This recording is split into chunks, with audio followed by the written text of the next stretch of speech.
Oh boy. Hello guys, what is up? How you doing? Man, I just edited that. That's interesting. Oh wait, it's probably this. It's not. It's not that. I made it worse. Jeez Louise. That's what I get. That's what I get for trying to change things. Alright, anyway. What's up, everybody? Welcome to another day of StarCraft 2. We're going to be watching... oh, there we go. It's adjusting now. It's adjusting. It's getting there. Let me just try to make this a little bit... So, adjusting all on its own. That's interesting, isn't it? Get around that place. Like, I'm trying to get this perfected. Wow, okay. I don't know anymore. I'm just gonna go back to the old setting. It actually worked better, the green screen stuff, before this. Interesting, interesting. Alright, there we go. The old stuff. I've been trying to get rid of all the time that my shirt suddenly is like, you know what? I want to be green too. You know what? I'm starting to suspect that my green screen is not that green.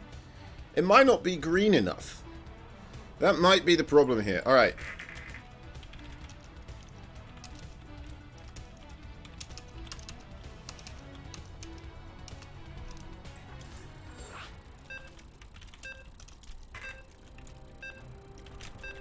Alright.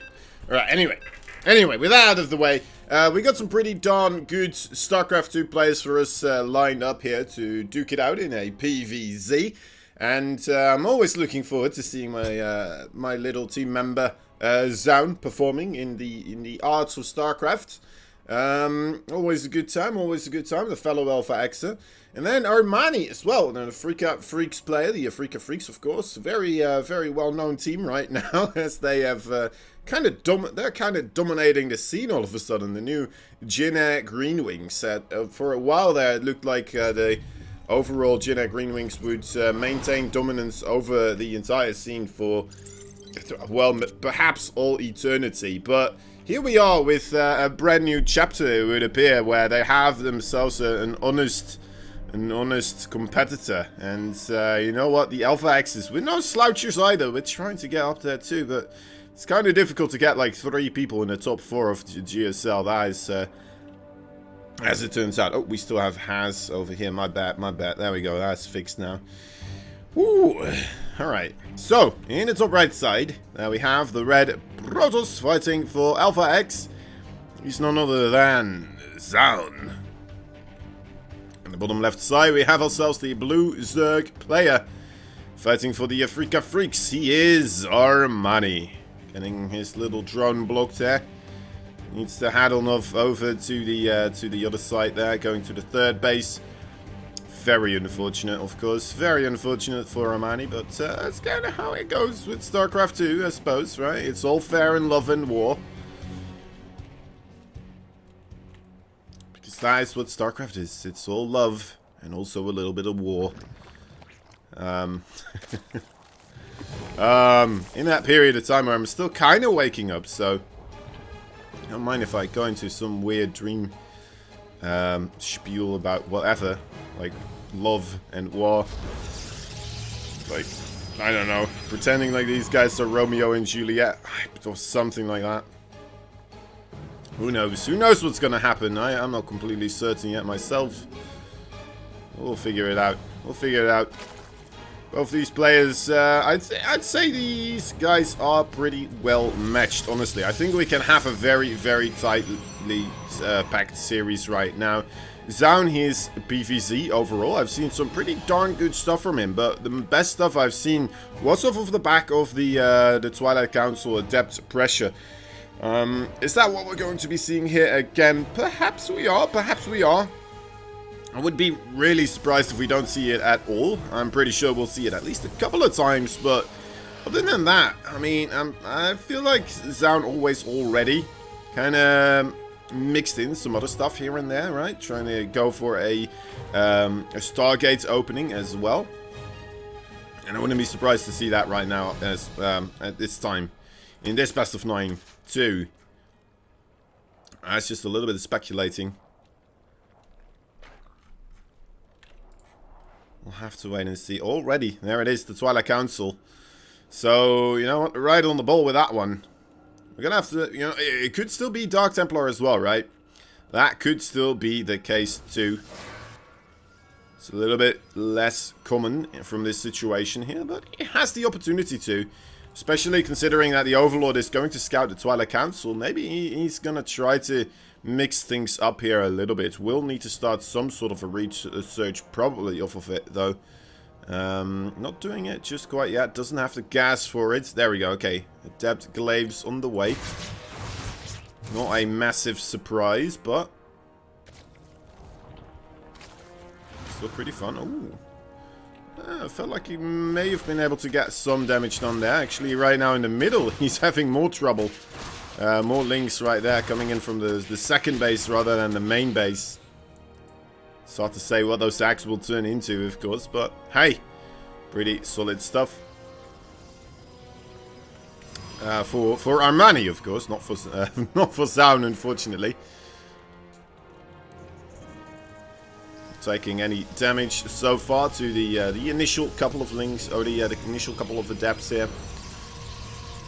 There is the shield battery as well. This Overlord coming in for a rescout too, so Armani not taking any risks right now. Really wants to make sure that he knows what's happening, and he knows exactly what is happening right now, and he's already prepping for it rather nicely. He's on a 40 worker count with 21 army supply, going up to probably a lot more pretty darn soon, as soon as that Roach Warren finishes up. And we'll have to wait and see if these adepts, of course, still will be able to get anything done here. I mean, Zoun is not fully committed to this, right? Only has 4 gateways. That is not a massive committal. But we'll have to wait and see. Of course, adepts, they're still the bloody adepts. They do quite a bit of damage as soon as you just blink and forget they were shading somewhere for a moment. Even if they spread out or anything of the sorts. Oh no, this could be... That is devastating. Alright, losing the Wall Prism right there. Immediately has to restart it. That's already on the end of the adept pressure. Didn't even really get to go in. He had like one shade trying to enter the natural base, and that's pretty much it. Now, I wonder if he's still going to try to go in here. Yeah, it looks like he is. I wouldn't be opposed to him just going for a third base, although that would be him trying to play catch-up in the macro game here. He is going for the robotics bay instead. The robotics support bay, as you know what, me as an old-timer would like to call it every single time still. Just sounds like a cool thing, the robotics support bay, as it is a supporting feature to the robotics facility. Just getting a couple of tombs here. I mean, this is nothing in the ballpark of where you want to have stuff like this be, right? Just the amount of damage that you want to deal with. Something like this is, I'd say, the opposite. Pretty much the opposite of what we're seeing Zoun achieve so far. Since he's really only killed...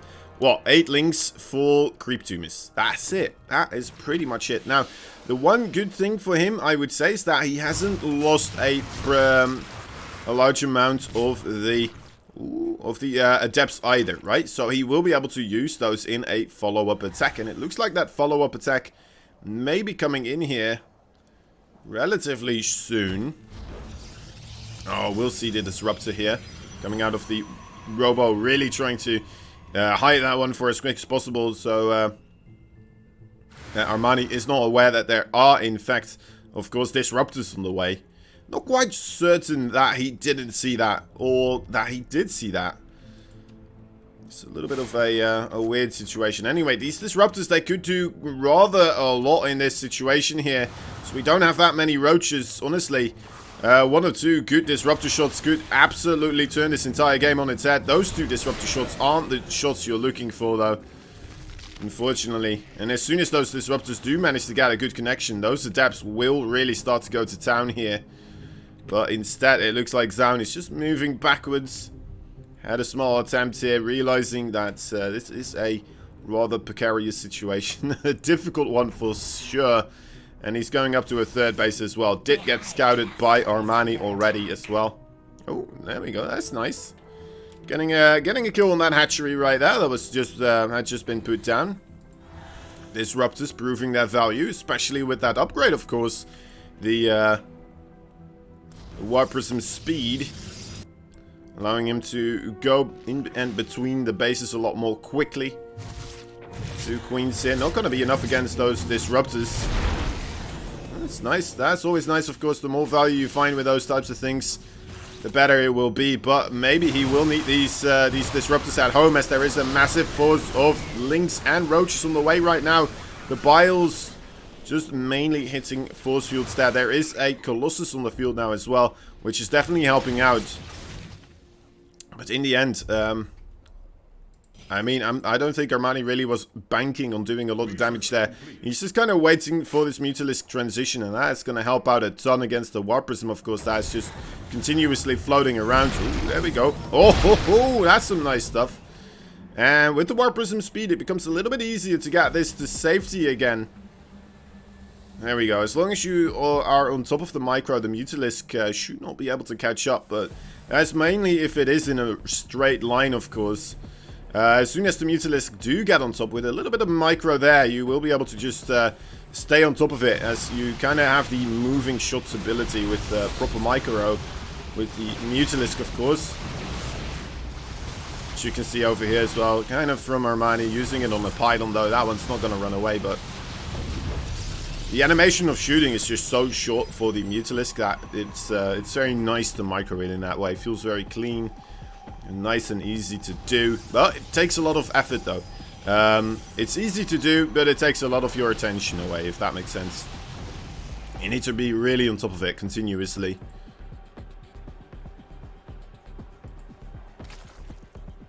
Can't do much of anything else. Now, I mean, Zoun is still doing a pretty good job, I'd say. He hasn't taken any damage so far, and you know what? The Disruptors overall definitely gained quite a bit of value here.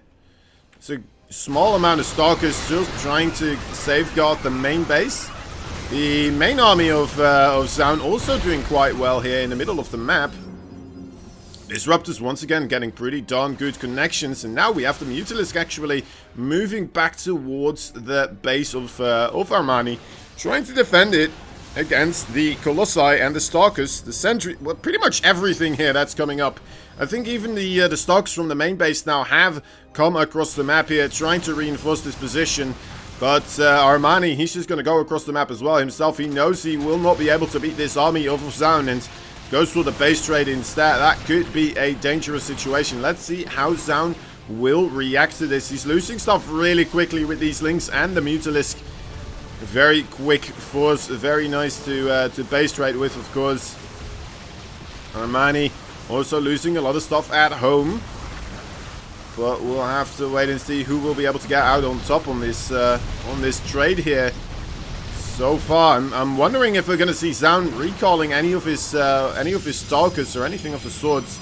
He's making a big SimCity here on his third base. A lot of cannons, a lot of shield batteries. So if he would ever go for a recall, it most likely would be for that base. But ultimately, if he recalls just a small portion of his force and he does it wrong, then those Mutalisk, very easy for them to just move across the field here and get themselves right on top of the army. Oh, okay, well, the Mutalisk did get on top of the cannons here before anything went up in the long run here.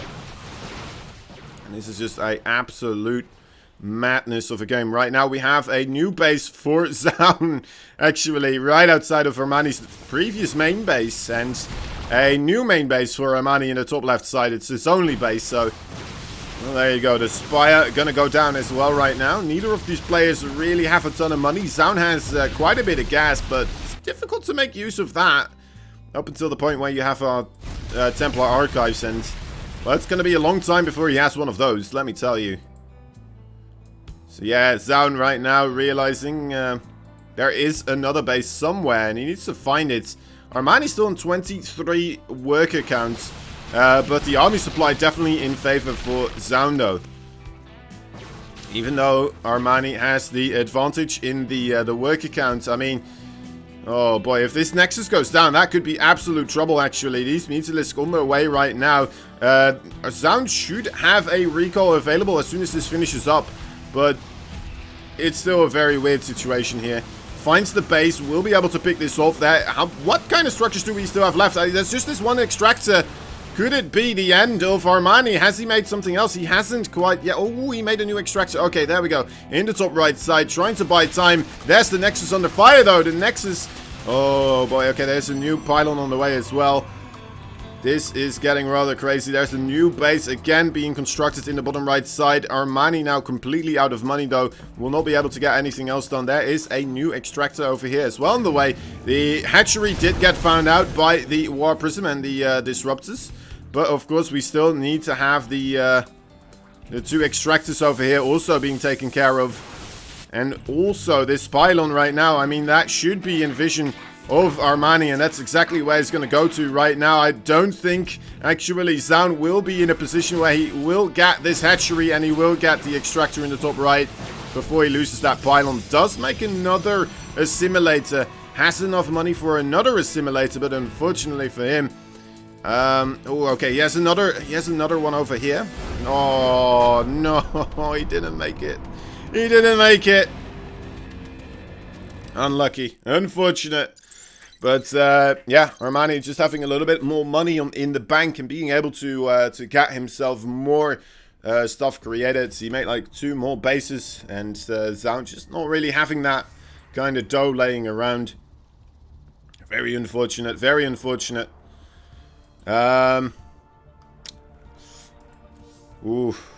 Imagine if that amount of gas still was made into Archons as well. Archons are absolutely fantastic against the Mutalisk and the Zerglings. Then it would become so much easier to kind of spread out your army, right? Send some Archons and some Stalkers towards one of those bases to defend them. And then it becomes a lot more difficult for Armani to really get something going for himself in a base trade situation. But, yeah. Why didn't he just guard his Nexus? Well, I mean, if he did... he was behind on workers already, so I'm not even sure if that would have really brought him victory there, Sushi. It was a difficult one. It was a difficult one. It was a well-fought battle.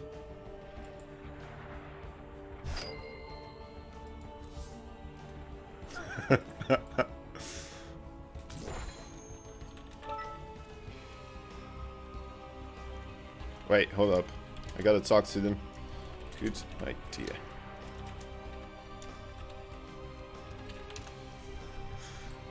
Alright, here we go, guys. Game number 2 will be played on Eternal. They're both saying go, go.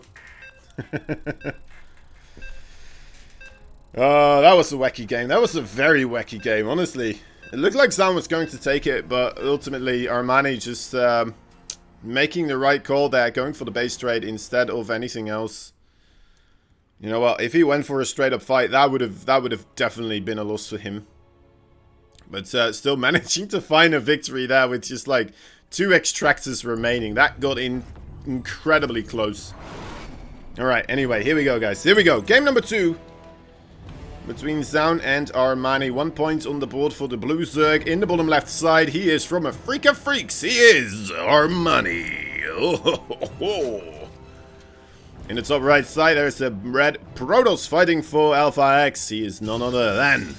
Zoun. Zoun. I'm trying to do introductions now as anime villains. You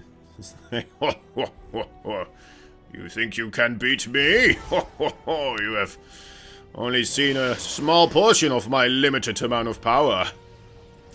It is Zoun. Alright, we'll have to try some other stuff this time around, although... You know what? It's overall the adapt pressure into the big army ball. Definitely a cool strat, honestly. A couple of times where it could have worked out. Very wisely kind of backing up, realizing it wasn't really working out in his favor. And deciding, you know what? Let me back up. Let me go back home and reevaluate the overall strategy that I have to put in here. What else I gotta really do to get the ball rolling into my favor again?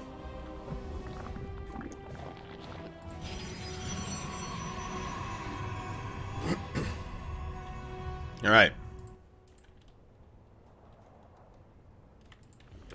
Okie dokie. Okily dokily.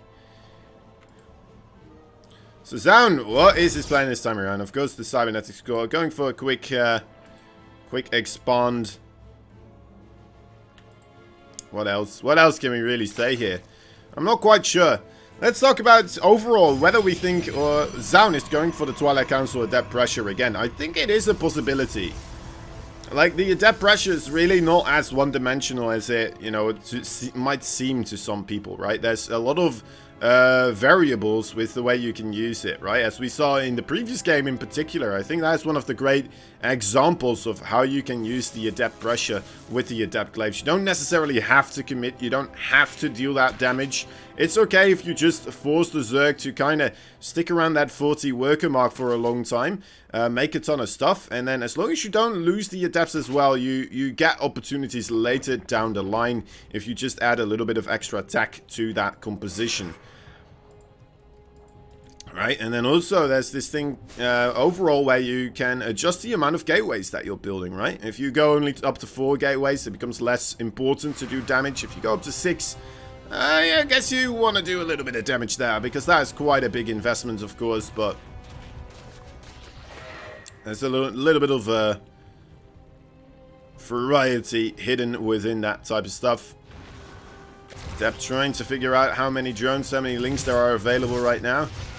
Whether anything sneaky is being built, like roaches. Just scouting around. Oh, even getting a creep to me there. Almost getting a second one as well. Always good, always good. Always gets me excited, anyway. Robo and the Adept Glaives once more. Armani almost in a position to come in and scout for this. It's a little bit late with that second Overlord there. So it's going to be a little bit late with seeing what's happening there in the base of Zoun. Then again, I mean, if you don't know what's happening with a Protoss, most likely you're prepping for the Adepts already anyway, right? We'd be very surprised to see Armani go above the amount of drones that he has right now. Actually, he's going up to 46 drones. That's quite a couple, actually. And there's the Roach Warren. All right, now we'll see a bunch of links being made. Yeah.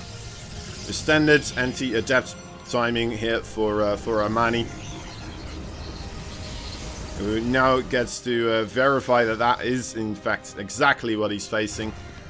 Or at least he gets a strong inclination out. This is what he's facing.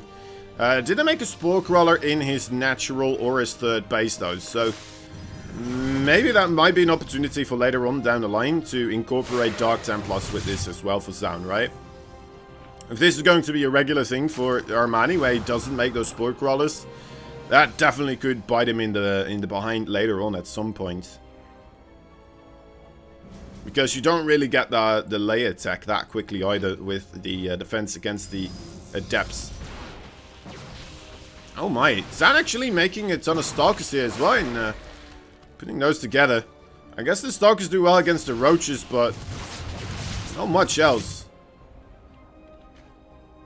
He's not versus Zerg. There we go. He's making use of the long range though of the Stalkers here. All right, these Adepts. Oh dear lord, they need to just continuously micro backwards. Stalkers can get picked up as well. All right, let's see how that traded out. That's actually pretty okay. Only losing 4 Adepts there, killing off 22 links, a Roach, 3 Overlords. And a couple of Creep Tumors. Not bad, not bad. It's actually kind of interesting incorporating a couple of Stalkers here with the Adept Pressure, because very often you have the Zerg putting Overlords around these areas right here to see where those Adepts are coming from, right? Because it's impossible to have the creep spread out that far ahead as you can have the Overlords forwards. So it becomes a lot more doable, kind of having your units in the right position here. And these Stalks actually, they're the ones that are gaining the upper hand here a little bit against the drones, doing the damage right now. It's only 3 kills, but you know what, 3 is better than the Adepts have gotten so far. Only 1 Adept there being not cancelled for the Shade. Nice micro here for Zoun though on 2 fronts, trying to keep everything going on. While also gaining that 3rd base right now. Alright, gets 3 more drones. It's not the massive amounts of drone damage that you are really hoping for, of course, to immediately say like, alright, well that's it, that's game. It's pretty much the opposite of it. It's about the amount of damage that you... Oh my, killing off that base though. Again, no cancel from Armani on that 4th base. Seems to be happening a lot, but yeah. I'm gonna go out on a limb here and say that it's still pretty equal right now. Things are looking pretty darn nicely well balanced overall in the amount of stuff that these guys are having. Especially seeing Zoun still applying a little bit of pressure here and there, still picking off a couple of drones. Slowly but surely, maybe actually getting himself ahead right now, especially with killing off that 4th base. I think that was actually rather magnificently large. As we can see right now, actually 2k almost extra minerals lost here by Armani, so it's getting a little bit dangerous. Here comes a attack for Zoun as well. 3 immortals, a boatload of sentries, 8 of them to be precise. Looking for some nice Zerg units and buildings to blow up right now. The force fields need to be pretty good though against the Zerg army. If it gets right on top of you, that could still be quite a bit of damage here. We'll have to wait and see. Armani, I mean, I don't think he can afford to lose this base again here. Especially if he doesn't cancel. Alright, there we go. Does get to cancel, but again though, that is incredibly costly for him. Still being on 3 bases here, almost near the 9-minute mark of this game. And Zoun already sitting on the 3 base as well, right? So let's see the income graph here. Yeah, it's pretty much equal. Pretty much equal. It's not what you want as a Zerg, of course. You need to trade out less efficiently against the Protoss overall. So it's going to be interesting to see how Armani is going to remedy this. Is he going to just try to get up to hive tech and get more cost-efficient units? Is he going to try to expand elsewhere? We're seeing another base being created right here below the rich Vespian gas. A little bit harder to push into, of course, because it's a slightly touch further away. But, yeah, there's no rich gas there, of course. Okay, double expanding. Double expanding will be the answer here. It's not a triple expand, guys. That's a macro hedge. Don't worry about it. Alright, how many immortals do we have right now? Actually, he went up to 5 immortals here. A little bit of a weird chrono there as well. Alright, there we go. Now adding in the Colossus. Interesting. Interesting.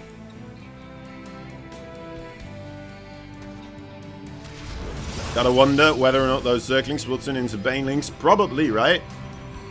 Seems like a good spot to turn them into Banelings here. It's moving them backwards. Just kind of looking around, scouting to see whether or not he can get a cancel on that 4th base himself as well. He finally has established that 4th base though. The 5th base shortly on the way afterwards as well. But another thing to note is that I'm wondering if we're going to see Zoun once again move out as soon as he has those 3 Colossi. Extended Thermal Lance plus 2 attack. That could be a good timing here for him, as he still has a pretty potent amount of sentries, immortals. This could be a scary force, but at the same time, because he still is trying to expand to this 4th base, could be a nice target for those link run-bys too, and that's exactly what Armani's doing here. Leaving it a little bit open, nice warp in there, right on top of the pylon, reducing surface area there. But only 1 warp in available, as he just warped in units on the offensive here. Let's see what he will be planning. Okay, 2 cannons and the shield battery, keeping everything alive here. Now, turning them into Banelings, but at the same time, of course, this army still coming down the woodworks. This is this is quite a lot, actually. Armani in no position really to defend against this so far. Has a lot of Banelings, but those sentries, as long as the force fields are good, should not be able to get anything done here. Nice whopping in more Stalkers there as well, blocking out all of those Banelings and not taking any damage whatsoever. Alright, in he comes. Those force fields are, they're okay, but the Biles are incredible as well. The Baneling still rolling through a little bit here and there. Ooh, just a very, very clutch play there actually from Zoun, being able to just barely keep those Banelings out, I'd say. Enough. A couple of them definitely made some connections there onto the sentries that were in the front, but ultimately it will be enough here for Zoun, and he is pushing on through quite a lot. GG is called. And Zoun once again proving to us that you don't necessarily have to do a boatload of damage with the Adepts in the early game. You can make Stalkers too, apparently. Just use them in the War Prism harassment. Not really how it's supposed to go with the, or how I'm used to seeing it going, but that was pretty cool. That was pretty cool indeed. A lovely little bit of harassment here and there. And, yeah, great stuff overall. Let's see what map Armani wants to play upon.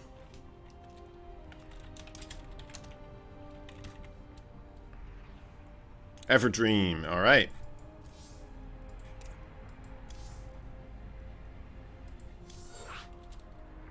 Alright. I'm hoping that we're gonna see Ice and Chrome as well. It's the big macro game.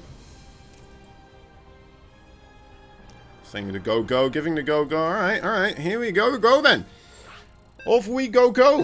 Game number 3 already on the way. Looking pretty smooth. Let me see, actually. Trying to get some other stuff sorted already as well. Alright, so 2 times the depth pressures so far. 2 out of 2. We'll have to wait and see if that becomes 3 out of 3 here. Could be fun. Could be fun.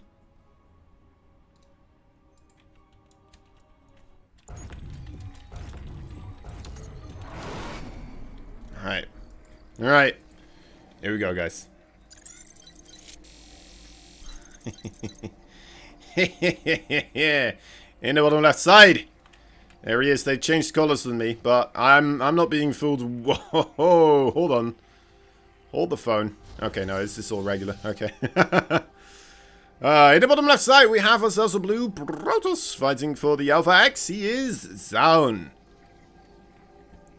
Is this not earlier than usual? I don't play that much Protoss, so I don't pay too much attention. Usually at this part in the game, I'm so absorbed by just talking about, you know what, just overall things. Ah, I see. So it's there to block a 16 hatch. Alright. A lot of Zergs did start to just get that first base a lot quicker in order to, you know what, even going 15 hatch, sometimes 16 hatch, as we saw there for Armani. Trying to avoid getting hatchery blocked here. And Zoun actually sending out that first probe incredibly early on, even before his first pylon was being put down, in order to still get that block. Now, one thing that I've learned from Matisse, a lovely coach, that very often when this does happen, when a Protoss does do this, this will indicate that Adepts are coming up. Up to the point where pretty much every time when you see this, you can kind of bank upon the Protoss going for the Adepts, which in a way makes it a little bit predictable, right? Zerg is all about kind of figuring out what your opponent is doing and then trying to counter what your opponent is doing. It's not as much of a race to just kind of sit back and relax upon. You do need to keep scouting and keep being aware of what is happening in the game to really get your full potential, at least. Cyber Core finished. Let's wait for it. Twilight Council. Gonna probably start producing that one pretty soon.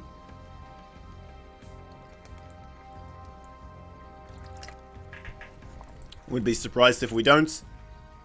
Don't forget to drink water, by the way, guys. Did I just say by the gate, guys? That was... Drink that water, by the gate, guys. They make some good water over there. Anyway. It's a weird one. Alright. Slip of the tongue. Stargates? Stargates?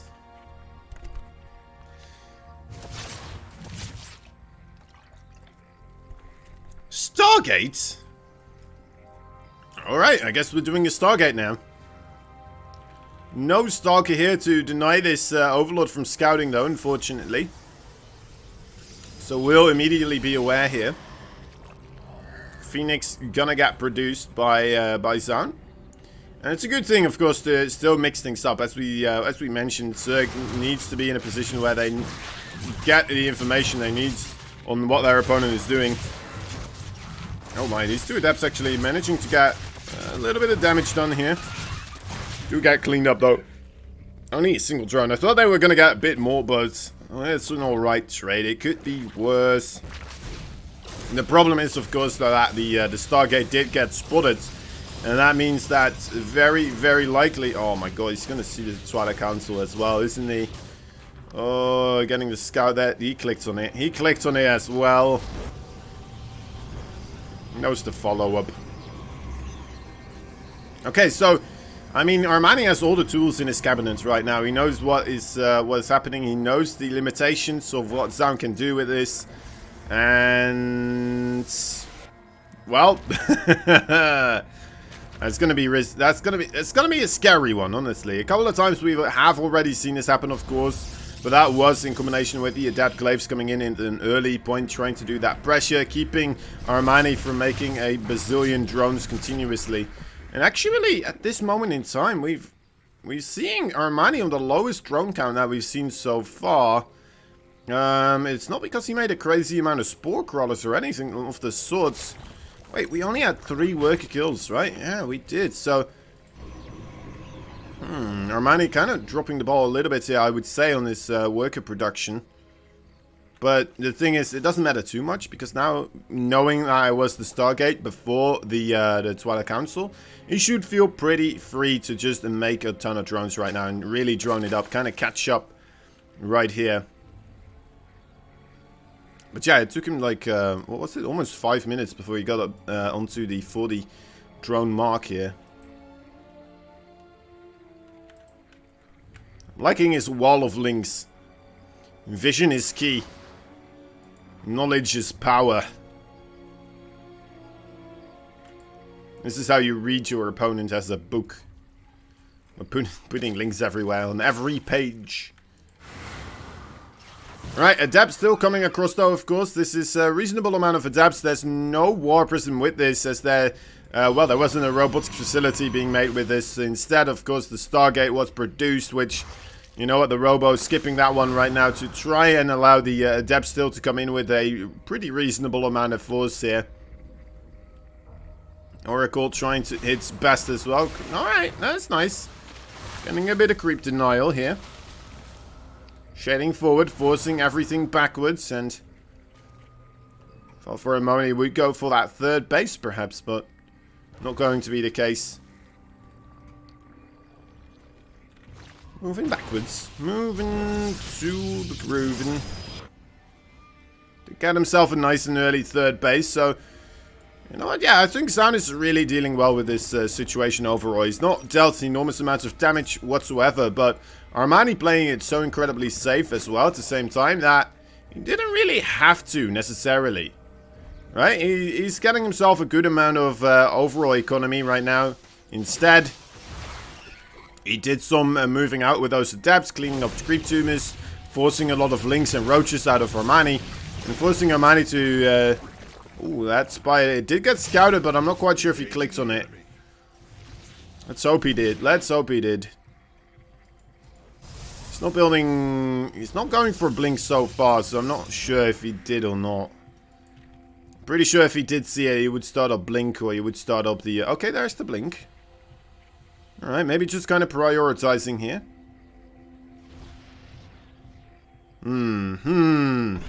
But yeah, as I was saying, Armani only now getting his 4th bases. These 4th bases for Armani have been rather slow continuously, which has me a little bit worried. It feels like this is one of the bigger things here for Armani. We'll have to wait and see if it is, though, of course. Maybe he's just going to prove me wrong here and deal a boatload of damage with those Mutalisk. It did get scouted. Second Stargate on the way. Blink's on the way. Phoenix now in production too. If he didn't know before, he knows now. I'm pretty sure. He only has 2 Stalkers though, actually. So I'm not even sure. He did start up the Blink upgrade, but that's about it. Alright, alright. It's still all in time though before these Mutalisk really can get to do any damage, right? So they are just gonna have to move themselves across the map here. Trying to still find something with the ever watchful eye of Zoun's Phoenixes marching around. It is rather dangerous to still be out and about with these Mutalisk, and very wisely of Armani now switching it out immediately. He made only 8 of them, so that is fine. It's not a massive investment, right? It's a little bit of an investment, but you force a response out of Zoun, and that is already on its own pretty okay. If you then transition into the Hydralisk, you slow down the rest of the tech as well for the Protoss, kind of on an equal amount. And the Mutalisk overall still alright, right? Maybe you will be able to snipe down like a War Prism or something with it, right? You might as well use them more defensively now instead of offensively.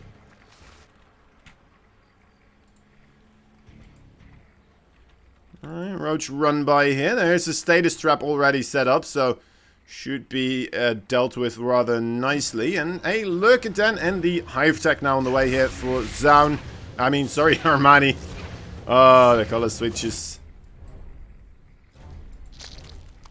Alright, so yeah, that's always, of course, a little nice tech switch up.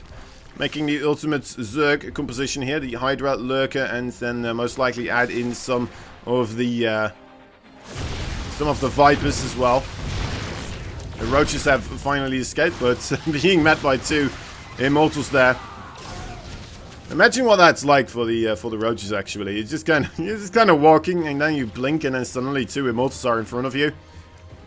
Because I doubt that you're probably not conscious, right, when you're being statused. Or is it one of those status things where you still can see everything happening to you, or what that's happening around you? You just can't do anything about it. I'm not completely sure. Anyway, Storm is that actually here? Yeah, we do have Storm on the field. That could be pretty large. On the creep here, that could still be dangerous, though, against those Banelings, of course. So, Zoun needs to be very careful with how he approaches this. Cannot afford to overextend on this creep here. Needs to have good force fields. Oh, dear, look, those Banelings still getting rather close. Getting good connections. As good as you could ask for. The High Templar pretty much out of energy right now. And some of them as well already dying to those Banelings. And, oh, dear. Again, really good connections on those Banelings. And now the Hydras, the Ravagers, should be able to clean the rest of this up. Definitely a little bit of a miscontrol there from Zoun. Not being able to get those force fields out and use those storms at the same time. Yeah, he's still he's sending in more stuff here. He's warping in more Zealots. I'm not a big fan, honestly.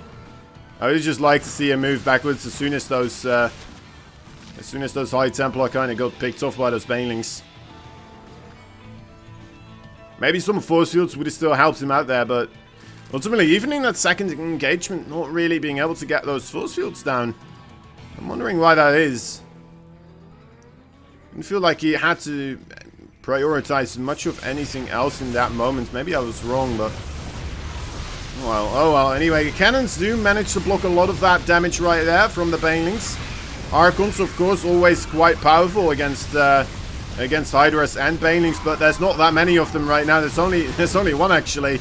Immortals don't do well against Hydras, and yeah, that's it. GG is called.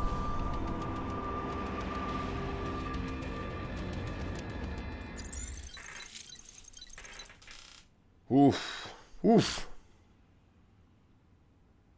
One bad engagement right there from Zoun, and immediately everything going downhill so incredibly quickly that it kind of looked like that. Unfortunate. What happened with the chat there? Why did we freeze up? Why did we freeze up? What was that about? What happened there? I have to wonder. Probably some Korean stuff. Oh, you crazy Koreans. Freezing the chat. Let me put this back a little bit here without, you know what, endangering all the electronics that are here. Alright. Let me just quickly do a little bit of a sponsored thing here, guys, and then immediately afterwards we will have the game started, so see you in a little bit. Also, of course, don't forget the Matcherino is a thing. We have the Matcherino right above the chat window, and go check it out. Go check it out. Alright, but until then, say hi to Rushy while you're filling in those codes.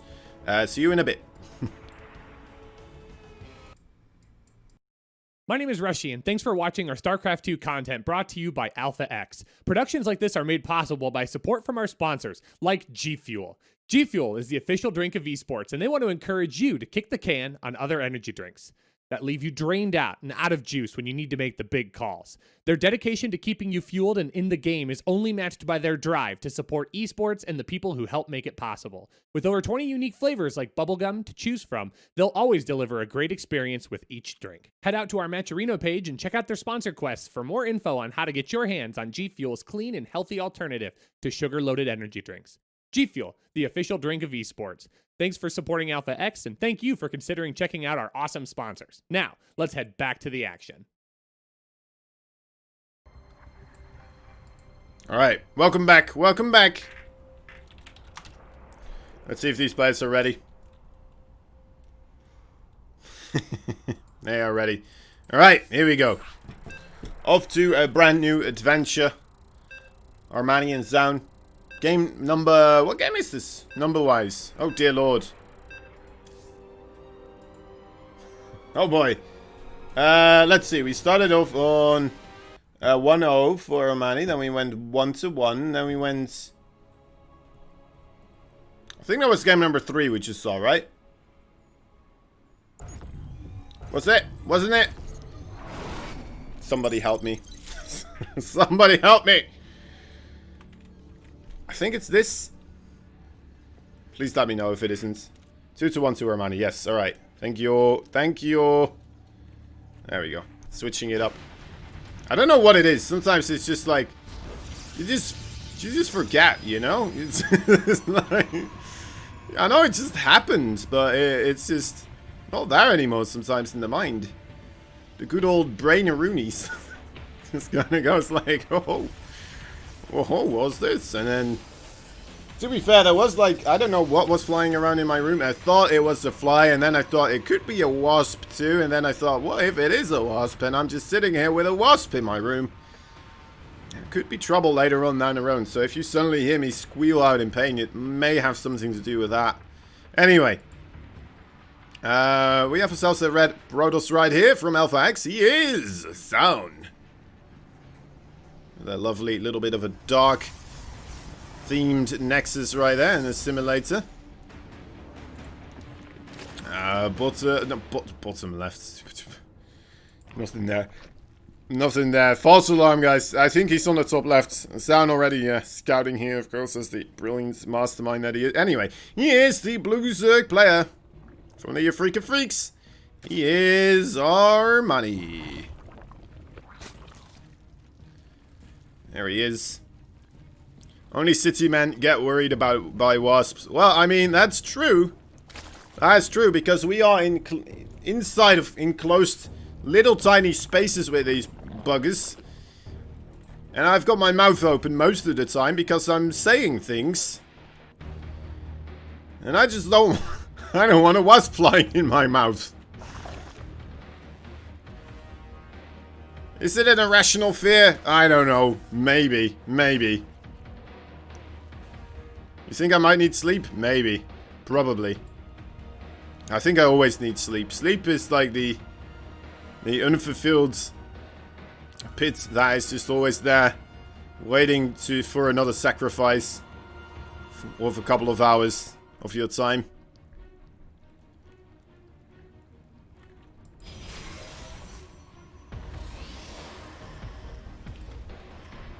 Alright, Stargate once again actually here for Mr. Zoun on the way. As a single adept moves across the fields right now. It's very interesting. If it doesn't get scouted, it's of course going to be a lot better here.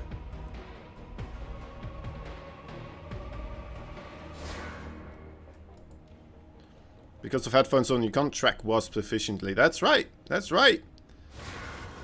It could be in my nose, for all I know. Oh, this is interesting. Does this work? What's going on here? Why is that low? Huh. I guess he was targeting the larvae instead of the... Alright. Interesting.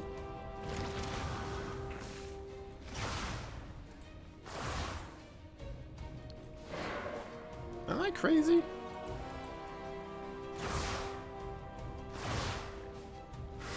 I see now. Alright. So he shoots the larvae and then he tries to kill that, but then when it becomes an egg... There you go. There you go. Alright, so we do have the Twilight Council follow-up again though from Zoun. It would be a Zoun game without that Twilight Council, of course, getting himself some adept glaives against Zerg.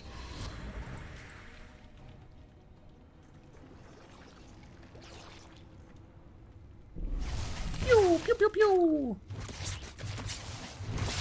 Have a little bit of a rave party. We all know that Zergs are about as terrified of rave parties as I am of wasps. Instantly implode as soon as they actually visit one. This is true. It's proven science.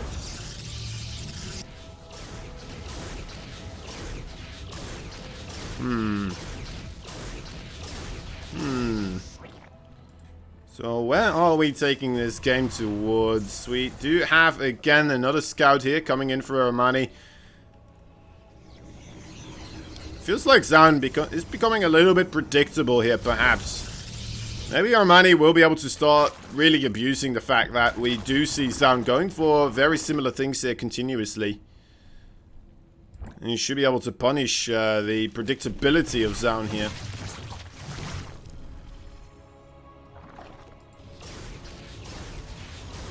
I mean, even against the, against the adepts, the response against Stargate is very similar, as you already want to get yourself the Spore Crawlers against adepts anyway, right? Because of a potential Dark Templar follow-up. So, like, you always get Spore Crawlers anyway. Meaning that, even if it is Stargates all of a sudden, that's not really a surprise, because you're already kind of prepped for it.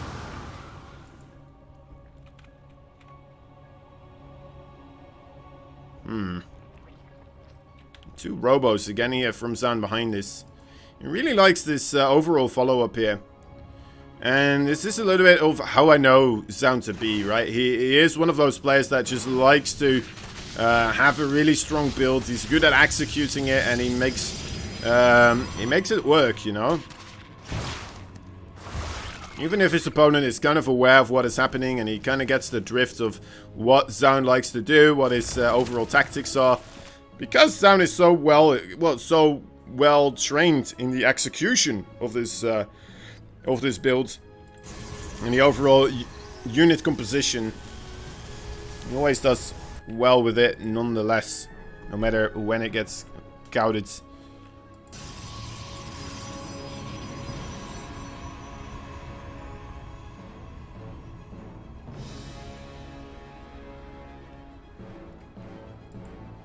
Spire on the way again here as well for Armani.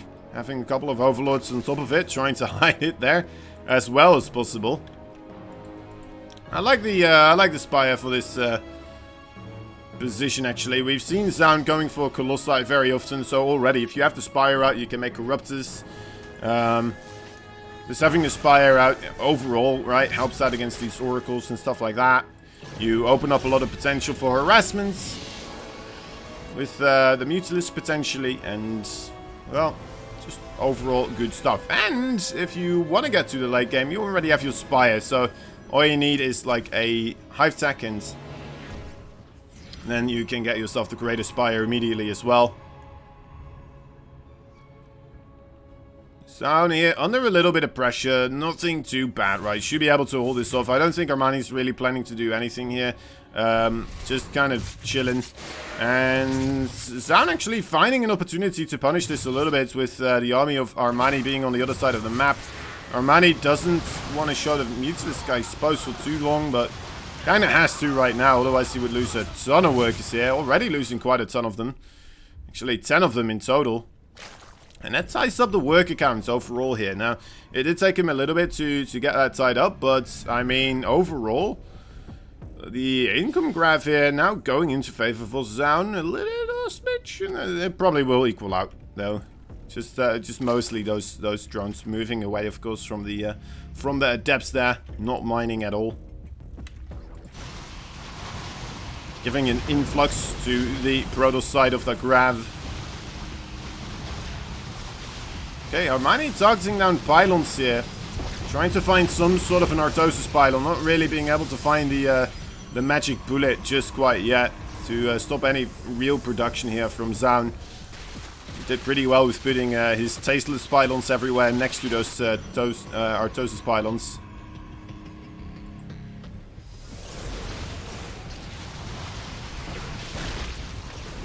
Even having some sub-Kraton pylons right there as well, in case they do need to be acquired, in case one of the boys are sick.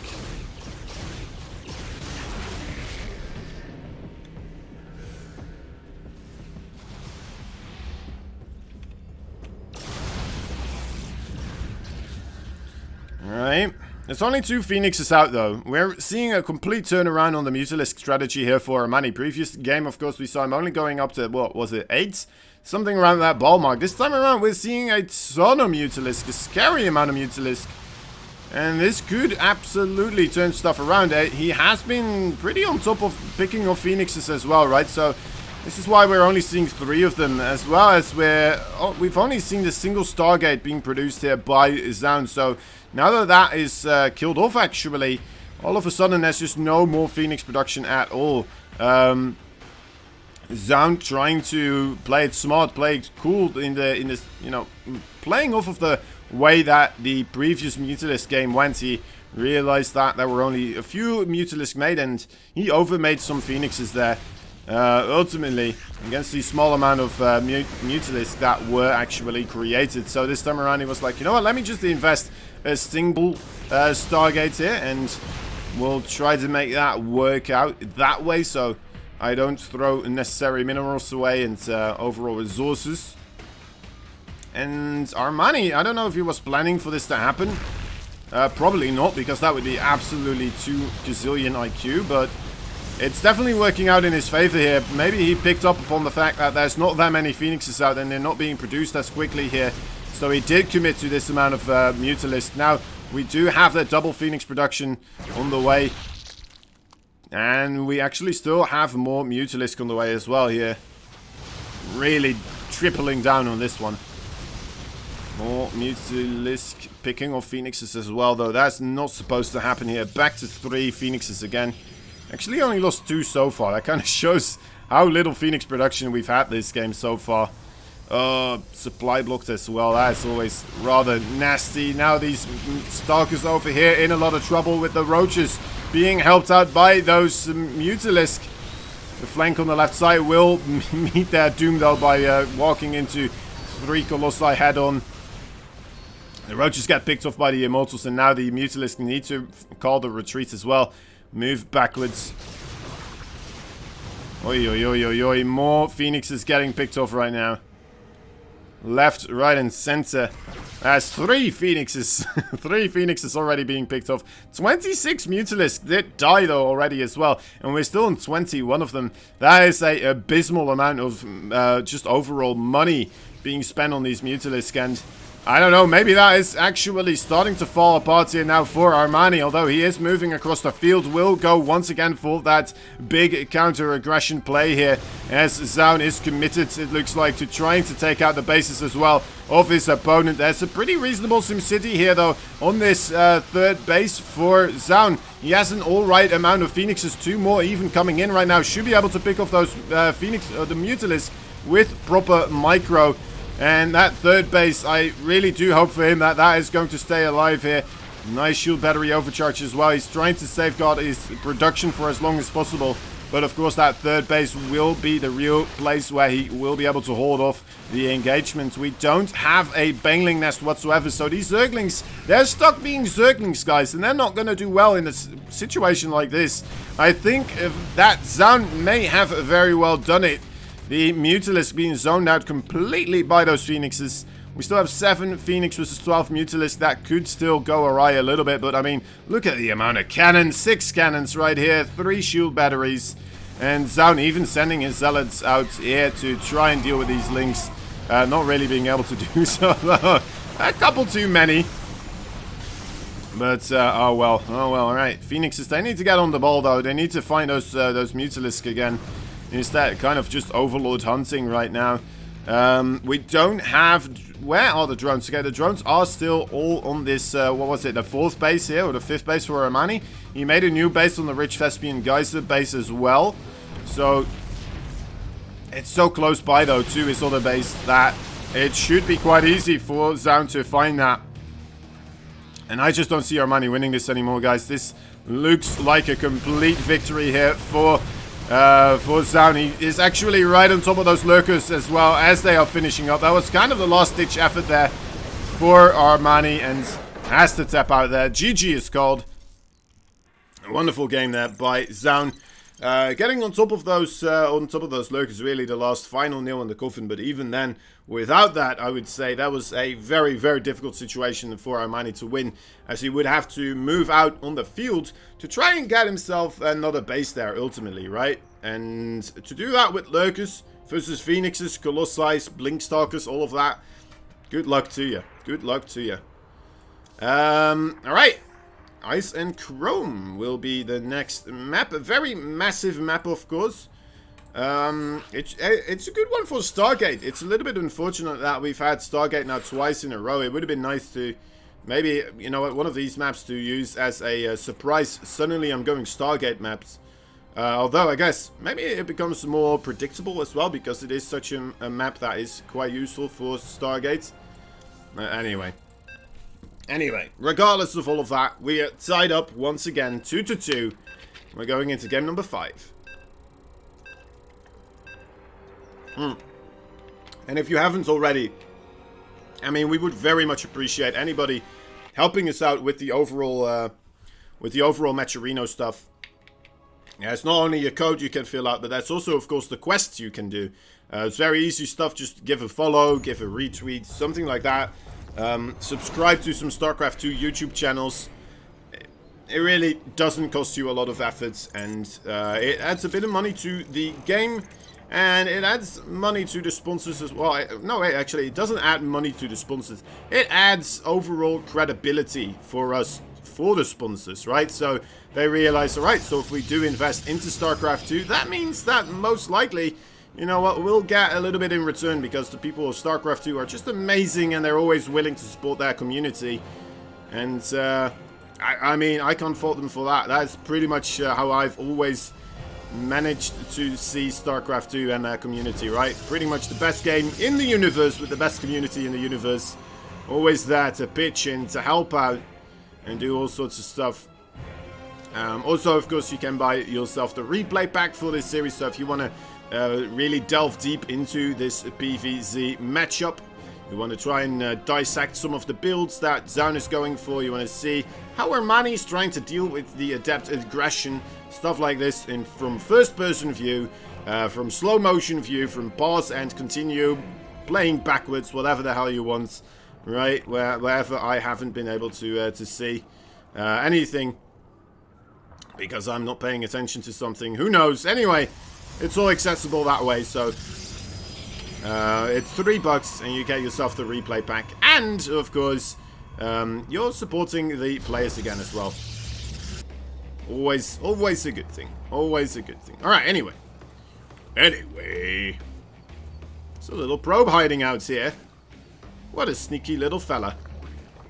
Did show himself there. Just kind of seeing what is happening, what's up. Armani going in for the scout here, being like, alright, well, that was a weird location that probe came from. Might as well check it out there. One thing to note, actually, that Armani did not have to worry about that probe blocking the natural base. Ice and Chrome being such a massive map, it's so incredibly difficult to make that work. In return, though, as well, of course, it's a double-edged sword. You are much more likely to get your first hatchery up, but at the same time, it becomes a lot more difficult to get your overlords into good scouting positions as well. Ooh, right. A little bit of a blocking there. You know what? Forcing some micro and stuff like this off of Armani. There's the Twilight Council. So no Stargate this time around. I did say the Stargate would be nice on this map, of course. It being such a massive map, it's always a good bet to have something that is as quick as a Phoenix around and about. Being able to quickly go across the field in case you want to do counter-aggression, in case you want to just do some harassment, and quickly move backwards whenever you need to as well, of course. It becomes incredibly important on big maps like these. It's important on every map, but some maps, you know what, the smaller ones, it's easier to do. Alright, the Adept here sacrificing himself like the Protoss Reaper that he is. Trying to get some stuff sorted there. Oh. Almost getting the scout off there. There's actually quite a lot of links on the way right now. Surprising large amount of links actually being produced, and I think Zoun picked up on this, already building a lot of shield batteries here, remaking that cybercore behind this as well. Made a full wall off. He does have his warp gates ready, so should be able to warp in another Adept. Making a sentry here as well, nice for a force field in case he needs to. Might want to do it for this pylon right here. Right now, needs to hurry it up. Okay, no, has the second wall. Will save the force field energy for now. Might need it on this gateway though. That is getting rather low. There we go. And ultimately, there are more circlings on the way. One gateway does fall, and that is going to delay the overall production of this stuff quite a bit here. But there's already 2 walls set up by by Zoun. I think he holds this. I think he holds this, right? It's becoming rather tight. He doesn't have that much firepower behind this. He's really investing most of his money into just remaking the wall continuously. And the Zerglings, they just keep coming. There's more and more Zerglings. They're getting closer and closer to those units right there. And this is getting rather tight. Warp Gate is now finally done, but immediately picked off as well. So no unit's going to be created from that. The units now for Zoun will be starting to pick off as well.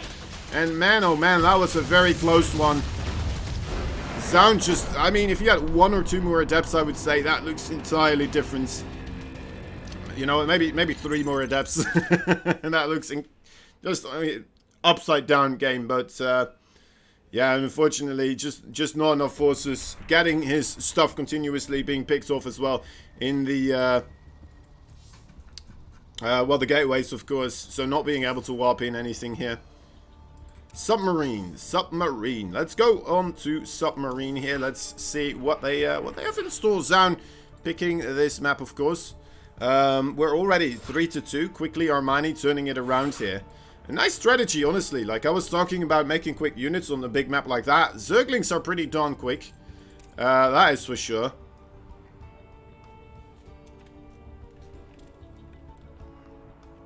Alright, let's see if Armani is ready. Go. Alright. Heading off to the next one. Game number 6. And it's getting warmer and warmer in my room as well. The lamps. I mean, they make things look better, but ultimately they're rather hot as well. But you know what? I hear saunas are good for you, so who cares? Who cares?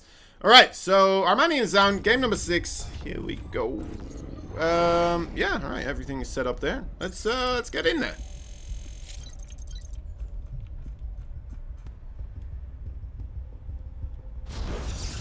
Off he goes. Across the field. Ready to block a hatchery, this little man. He was sent, of course, by the one and only Blue Protoss in the top left side. He's the Alpha X player. He is Zoun. The bottom right side, he is the fashion guru himself, the Red Zerg. He is Armani.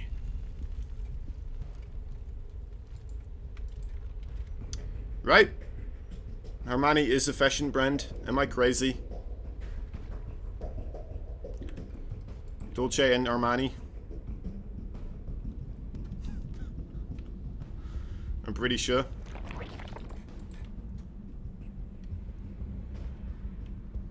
It sounds like it anyway. Alright, alright.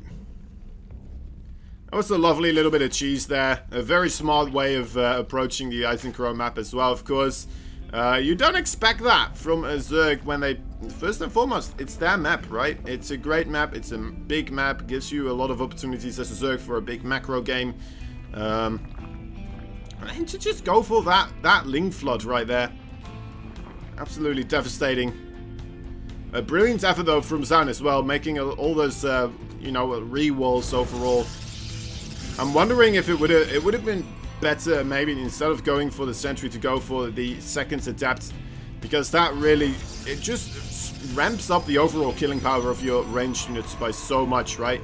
2 adapts, they one-shot a Zergling, and a sentry and adapt, I mean, I feel like you're gonna, the sentry is shooting the same Zergling as the adapt, and the adapt pretty much will still have to use 2 shots to kill the Zergling, you know? It's a weird one. I don't think you're getting a lot of value from it.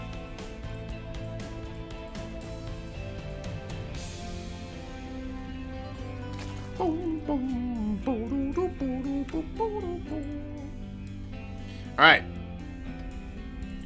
Alright, what are these boys up to now? Let's just wait for it, alright? Let's wait for this to unfold. I would like to see the Twilight Council again, of course, because that's just what Zoun does, but oh my dear lord. Alright. A robo opening.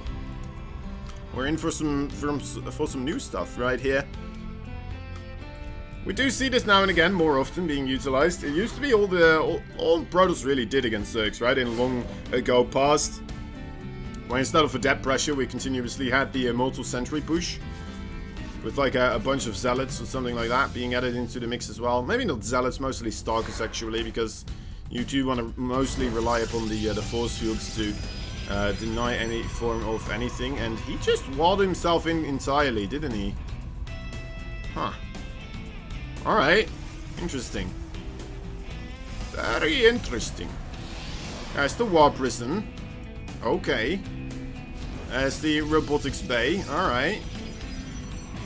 Is this going to be the Disruptor Drops?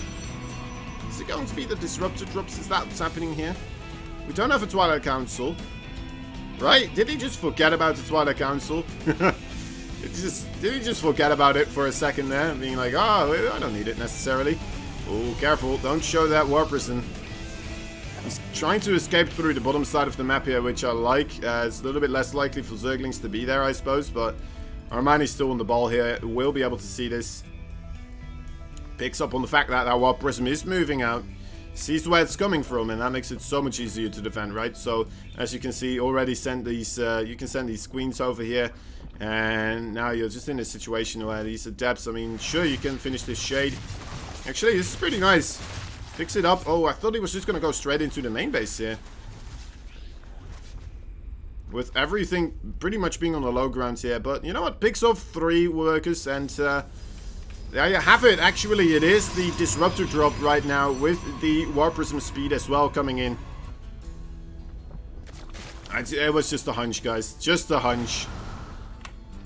Mostly because we've already seen him do it once in this series, right? Getting the War Prism with the speed. and making pretty good use out of it so far. Now, we're seeing it again here. Okay, it's not a full wall actually. Okay, there is a there's a little gap there. All right, my bad, my bad. So the potential for a third base still a thing here. What are the Stalkers doing? Confused Stalkers. Paying tribute to their ancestor, the Dragoon. It's called the Dragoon, right? I'm not a great StarCraft 1 person. I'm too young. I'm too young. I'm still very in the prime of my time. And a young snipper snapper. Right, well, here come the War Prism and the contributing disruptors as well. Needs to be careful on it. That was a little bit weird. Already making one attempted shot right there, but that wasn't going to work out, was it? And now he's moving backwards. All right, what's that? He needs to. He should really keep the pressure up with his War Prism, right? What's wrong with the green path? Well, I don't know. I wouldn't know because I didn't play it as much. Anyway, coming in right now, just straight from the front door. He will try to break his opponent this way. He has a pretty potent force here, actually. Of course, the overall supply not really in his favor, but the value of his army definitely is here. These disruptors, just a single shot can turn this entire game upside down. Let's wait and see if he does manage to get those connections going. The War Prism still has a good amount of speed as well with it, of course, so we'll be able to pick up stuff if it does go into the flight mode here. There we go. Oh my god, those twitches on those piles, that was amazing.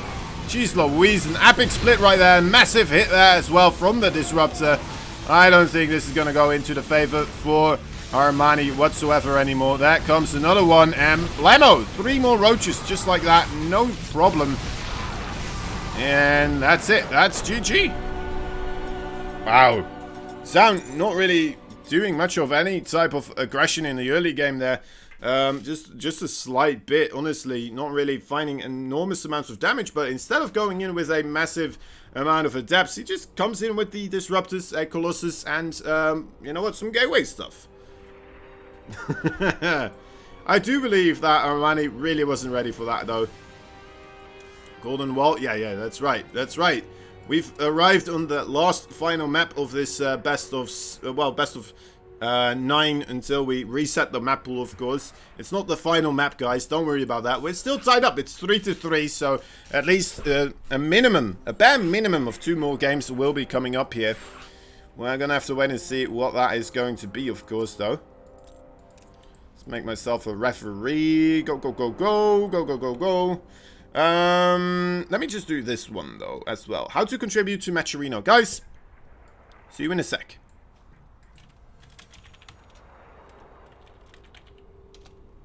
It's not playing, is it? Arena Play 1 coupon code to contribute a predetermined amount of money to the prize pool. 2.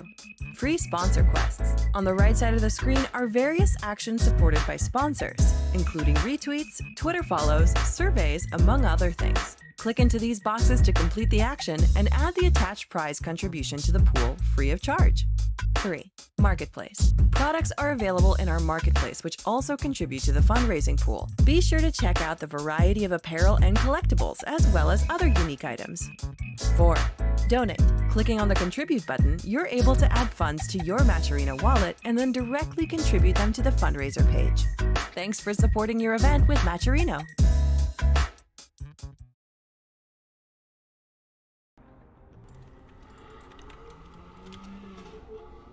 Alright, here we go. Let's see if they're still ready. They are, and we shall get this match started. No sense in waiting if they're both ready. Let's just see what they got in store for us here in game number 7 so far. You know what, this series really has been pretty darn close, so hoping that is going to stay the course.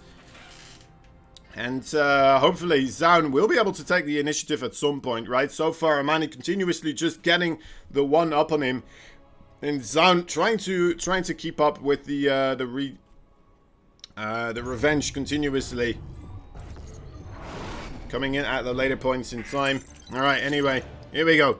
The scores are 3-3. In the bottom left side, we have ourselves a blue Protoss fighting for Alpha X. He is Zoun. Saying some Korean stuff right now. In the bottom right side, there is a red Zerg player fighting for the Afrika Freaks. He is Armani.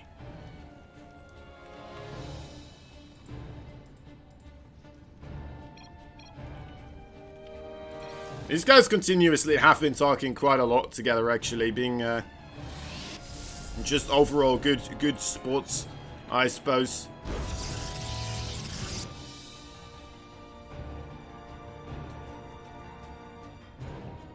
Having a ball. I know the laughing sentence, right? Just this one. Continuously, you were seeing a lot of laughter. Is what I'm trying to say.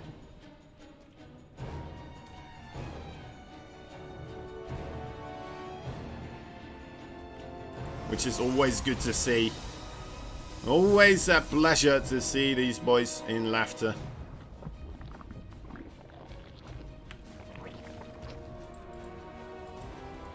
Alright. Standard routes once again being taken. Neither of these players. Oh my dear lord, hold the phone. What in the world is happening here? Zoun, what are you doing? Is he faking a cannon rush? It must be a fake, right? It must be. Yeah, alright.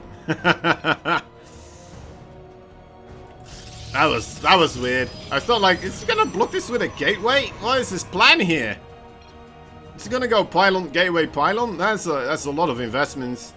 And with his spawning pool already on the way here, that's not gonna do much. It felt like that was late as well for a pretend cannon rush too, right? Like, most likely Zerglings would be out on the field before the cannon would be finished up here. Alright, anyway. Still got a bit of a response from Armani there. 3 drones, just ever so slightly for a second being pulled off the line there. Not really worth, of course. Just a 70. What was it? 75, 25 actually. Minerals lost there for Zoun. A temporary investment of that 75 as well.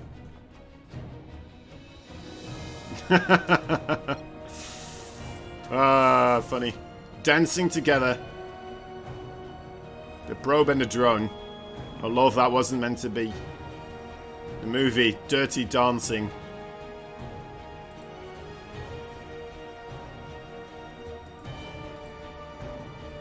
Alright, Stargates. I don't know if I just showed my... It's because I have a sister, guys. This is why I know these types of girl movies, alright? That's why, I promise you. She forced me to watch them, and then, you know what, we were watching Star Wars and stuff like that together as well because of that. You know, it's always a give and take relationship with your sister when you're kids. Because there's only one TV. At least in our household, there only was one. Alright, in comes that Overlord. Needs to hurry it up, though. Come on, Mr. Overlord. Get your butt in there. Need to get the scout on that Stargate. Well, most likely we'll actually just see the Oracle just flying by here as well. There we go. Gets the scout now. He's like, alright. Thank you for showing me. That's all I needed to know. The Phoenix will be able to pick this off, though, of course, later on. Corona already on the way. 2 Overlords here actually in prime positions to be taken out. Could be a nice little window of opportunity there for Zoun. I would be surprised if Armani really lets it get himself a supply bulk, though. There we go, already 2 more Overlords on the way. Probably wants to get a couple more. And alright. Okay. That is interesting. A fleet beacon off of the 2 base. I think I've seen this before.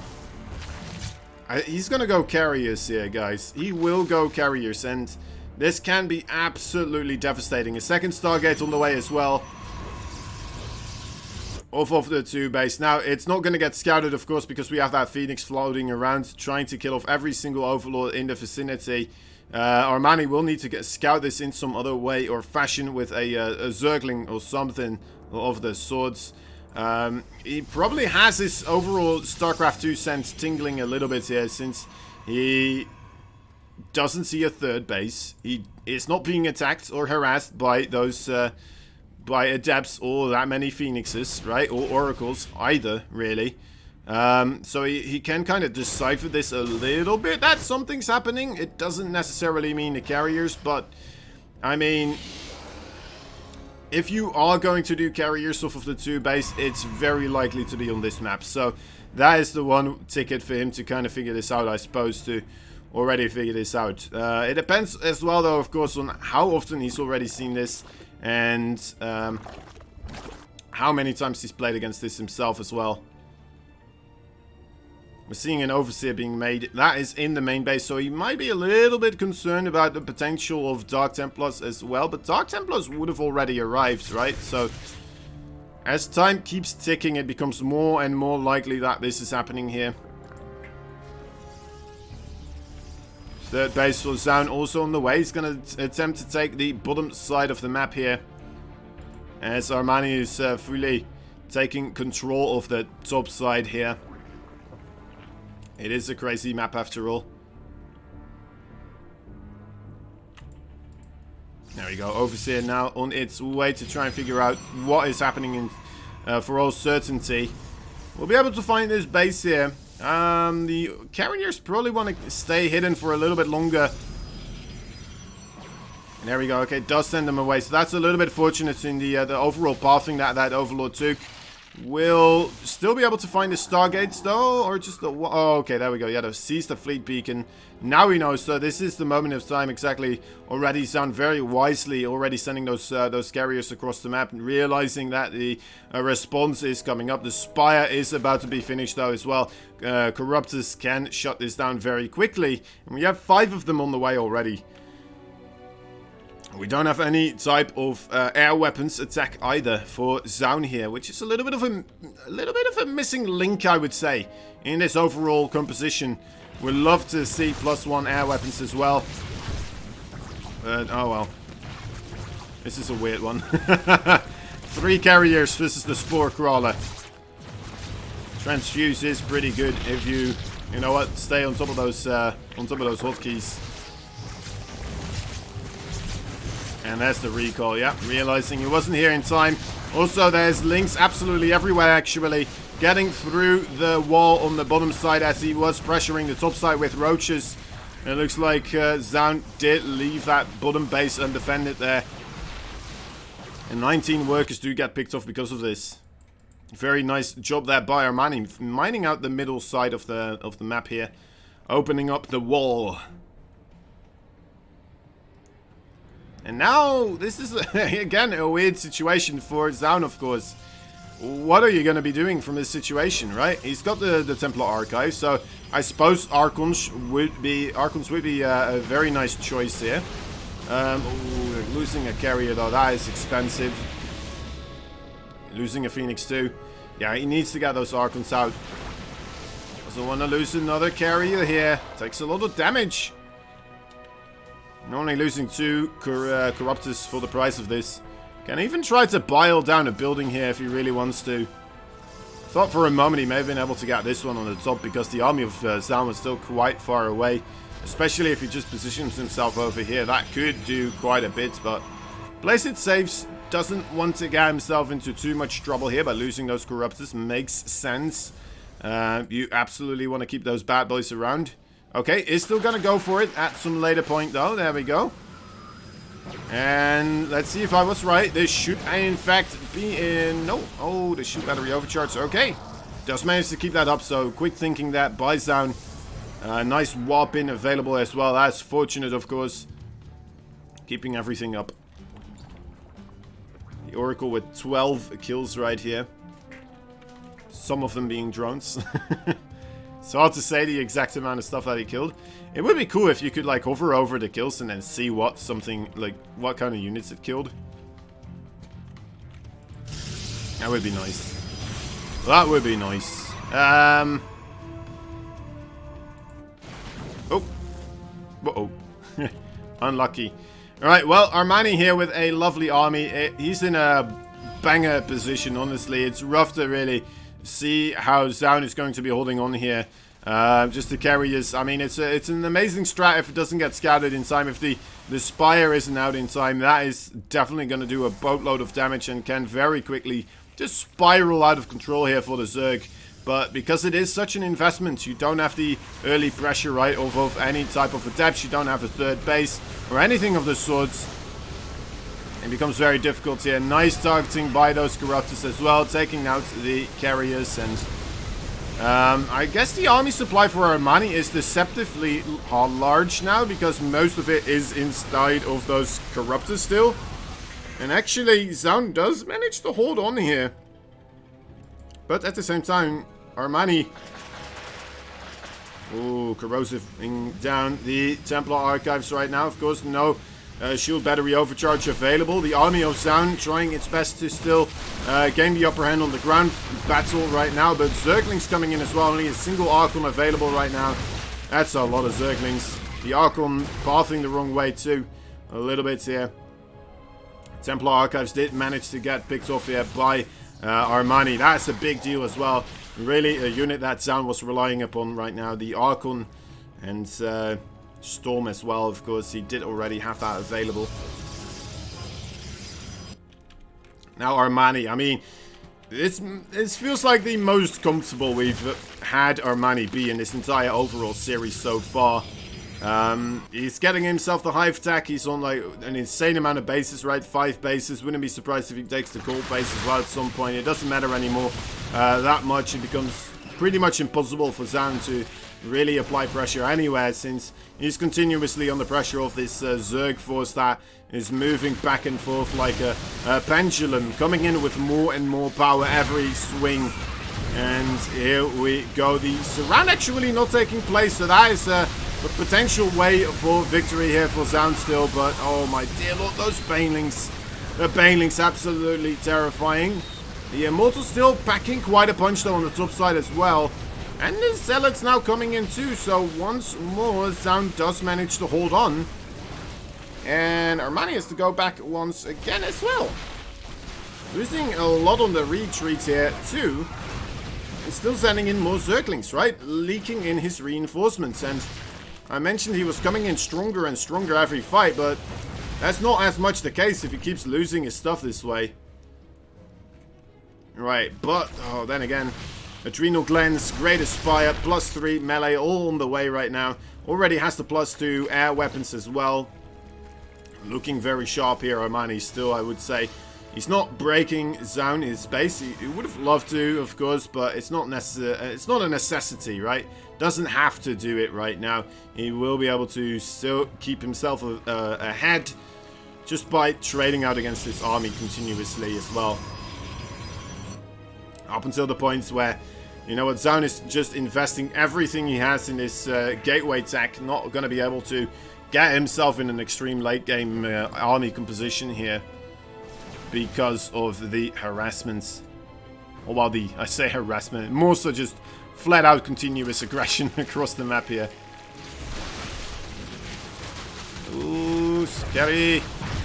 Alright, probably the worst fight to fight here for Armani. He does have a couple of Corruptors though on top of this Nexus right now. That Nexus shield battery overcharge trying to help out this situation, but it's just barely not enough right there. A little bit too slow, and finally, after so many attempts, Armani takes out that base right here. And even building more hatcheries right now on the Protoss side of the map, or what would be the Protoss side of the map if both these players were trying to take control of the top side. Yeah, but of course the top side a little bit more rich in the minerals, a little bit more rich in the amount of bases that are there available. We'll have to wait and see if Zoun will ever be able to take control of any of those locations, because so far he's just been kind of stuck between his own expansion here and the... oh wow, 2 Brood Lords. Are you kidding me, Armani? Finding a nice opportunity here to make use of the 2 Corruptors. There's no air forces whatsoever anymore here for Zoun, so he's just kind of stuck here trying to deal with this with Stalkers. Very micro-intensive thing here to do, and actually we have a big fight in the middle. Banelings crashing into the main army. but not quite enough actually. Mostly the Archons tanking the damage right there. Great storms as well, forcing a lot of the Zerg away. And I mean, Zoun, he still doesn't have quite enough though to really commit to anything here, does he? Did clean up those Broodlords, but I swear to you, Armani doesn't really care about them too much. He's alright, he's doing okay. The one thing that worries me for Armani is that he is continuously sending in wave after wave that, I mean, yes, it's trading out, but is it trading out efficiently? Not really, right? It does okay for itself. But ultimately, like, uh-oh. Okay, this could be the killing blow, though. Nice little bit of attacking going on that natural base. Only an Immortal and a couple of Stalkers here. Really nothing that he needs to hold back that amount of Zerglings. Does have a reasonable amount of Zerglings as well on this other base right now. Okay, the rest of the Protoss forces did arrive. Oh, the Biles. Careful, Zoun. A little bit too busy trying to micro on two fronts right now. Needs to whop in more stuff as well over here. And, oh my dear lord, that's a lot of links now, of course, with the Adrenal Glands, with the +3 melee attack as well. Really doing a number on absolutely everything they can get their teeth upon. 16 workers going down, a single Zealot trying to do the same here on the opposite side of the map, but you know what, he's just not as strong as the gazillion Zerglings with the Adrenal Glands, unfortunately for Zoun. If only, Protoss dreams. Adrenal Glands for Zealots. Oh. That would be disgusting. Alright, in he comes again. I'm liking this for Armani. Instead of just continuously hitting the same front where Zoun is very easily keeping his army around, he's just coming in from different angles now. Coming into the natural base once more. This is doing a whole boatload of damage, and I wouldn't be surprised if we see GG coming up here momentarily. More Banelings making connections onto this probes as onto the probe. Run away, run away. Yeah, alright. Alright, guys. Alright, guys. I think we know what's happening here. Zoun, a desperate attempt with 4 Archons and, what is that, 7 Stalkers. A single sentry. The true apex predators of the Protoss force here. Most likely will get absolutely annihilated here by more Zerglings, more Banelings. Oh wait, there's a carrier here now as well, and 2 more Archons. Oh, that's a good position. There's a Storm as well actually available, but Corrupt is... No, that's not it. That's not it. That's alright. That must be it, right, Zoun? You must know. You must know this is it. There we go. GG. GG is called. And, well, a valiant fight there for Zoun. He, unfortunately, of course, got himself into a little bit too much trouble at the early parts. Going for the carriers and not really being able to do much of anything with the carriers, unfortunately.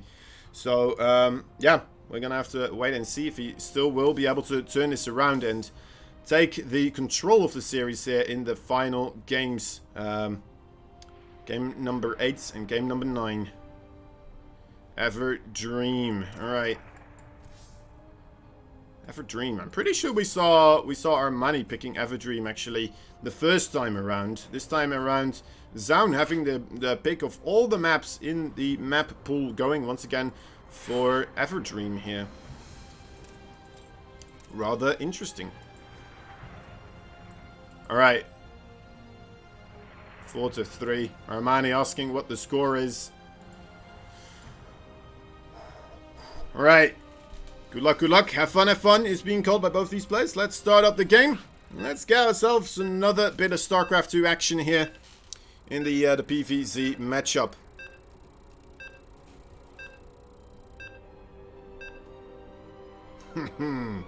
This is getting rather interesting, right?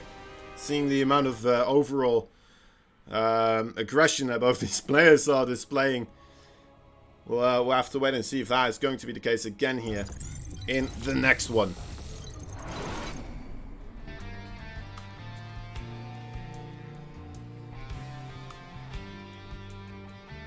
In the top right side of the map, we have a blue Protoss immediately sending out that probe, ready for the blockage of the hatchery. He is Alpha X's Zoun. Really has to kind of wrap it up right here, of course. He's on the line right now. He needs to get a victory. Otherwise, he's gonna get himself a loss right here in this entire series after an incredibly well-fought series, of course. But I would love to see this going into the ace match. This would actually be the second ace match that I would get to cast in a short period of time. Wednesday as well. Actually, in another best of 9 with, what was it again? Was it, it was Dark versus Cure. Another game that did go into the ace match. It doesn't happen that often, guys. Not very often you see game number 9 coming in a best of 9. Truly something worth remembering, because it really means that players are extremely well equipped with trying to deal with each other, right? How do you call this? Very, very closely matched would be a good way to say it. So far, you know what? I'm feeling it. I'm feeling it from these two players as well. That they are, in fact, very closely matched. And I would love to see Zoun proving this to me by getting himself into the ace match here as well. Make it a 4-4.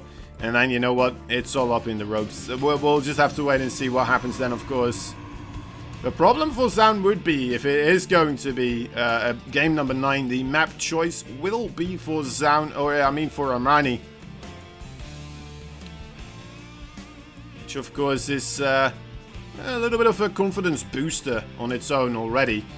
And Armani, you know what, just overall having the better map then.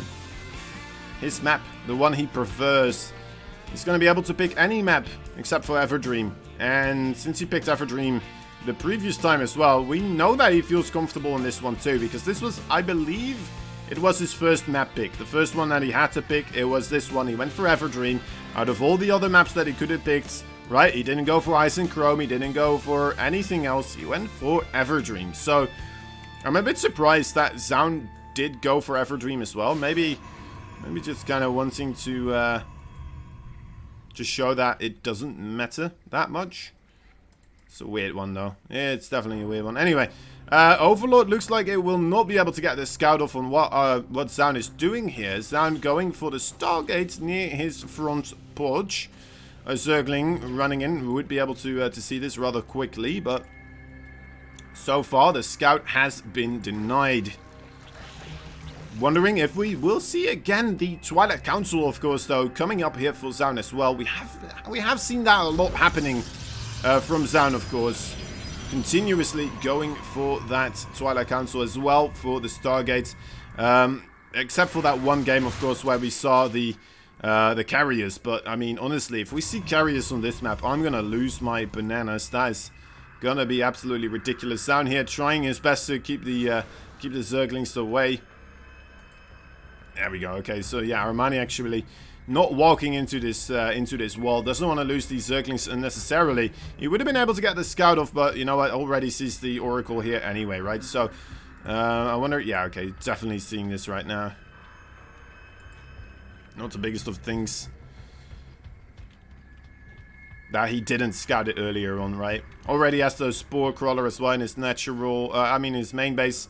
3 queens in his... well, I want to say third base, but of course it's his second base in this case.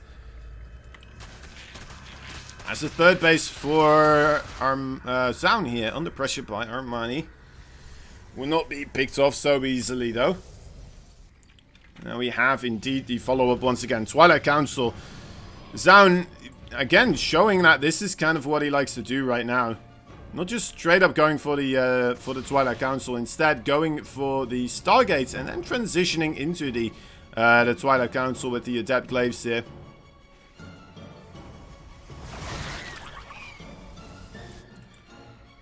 Using the Adepts, of course, to defend that third base. Keep it secret, keep it safe. Oracle here getting 2 kills. I mean, it's better than nothing, right? You have it floating around. May as well make use of it.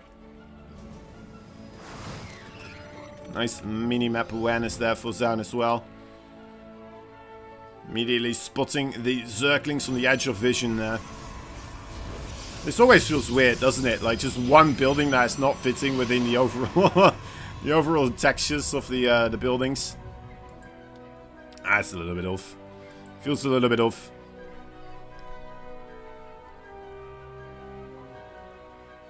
Let's see, 2 robos as well. Again here, so really pretty much the exact same thing we've seen a couple of times now out of Zoun already taking place here. He doesn't have a War Prism either because of the Stargate opening, of course. Which makes these adepts a little bit harder to fully utilize positionally wise. They still have, you know what, the shades, and they still have the ability to teleport, but of course being able to just suddenly have like 4 adepts in the main base of a Zerg, that really makes it difficult for them to keep things going. Not sure if he realized there was another creep to me there, unfortunately. Alright, needs another shade here. Alright, there we go. It's like I am playing as Zoun, you know? Pretty much. I know exactly what he's going to do.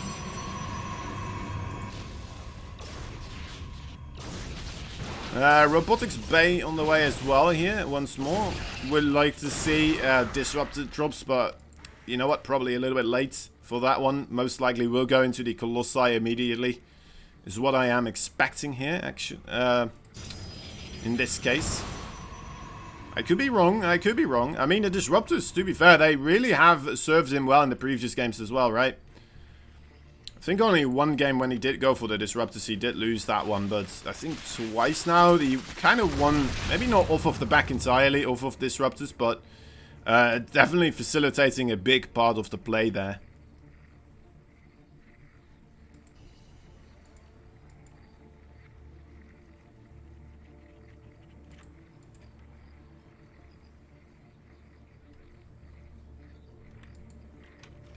Okay, there they are, Colossi. Extended thermal lance as well, blink on the way, everything, all the good Protoss stuff taking place right now. Wouldn't mind seeing a 4th base as well coming in. These Stalkers, nice warp in there actually. Denying the scout on those 2 robos. Although, I mean, you can kind of assume that this is happening right now for Armani. If you are Armani, this is probably what is on your mind as the most likely possibility. But man, oh man, he's keeping an eye on everything. Look at the map vision overall. This is just absurd. An insanity amount of overall vision here. Zoun didn't pick up on those banelings right there. It was attempted a baneling drop with the Overlord. Not quite working. As the Phoenix did find that Overlord, of course. Overseer still floating around. Like, let's see what I can do.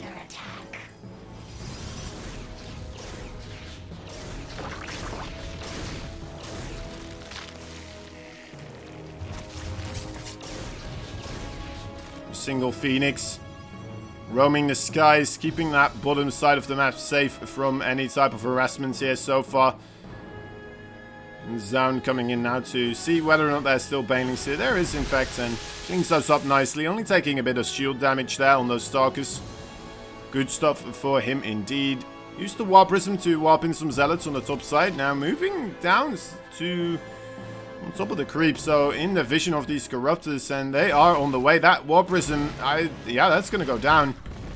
I'm pretty certain that he wanted that Warp Prism available for this attack right now, and this is going to shut this entire push down. Immediately moving backwards, and that's a big deal right now. He really wanted that Warp Prism with this attack. Ooh, even delaying +2 right now here is Armani. Another little tiny thing here, but yeah, it was a very cool attempt here by Zoun, of course, to warp in those Zealots at the top at first. And then move down with that Warp Prism in order to help out the main push. And then as the main push is drawing the attention of the Zerg away, then he can go in here with those Zealots. There's already 2 Spine Crawlers available though. A couple of Zerglings and Roaches as well being pulled away from the main force.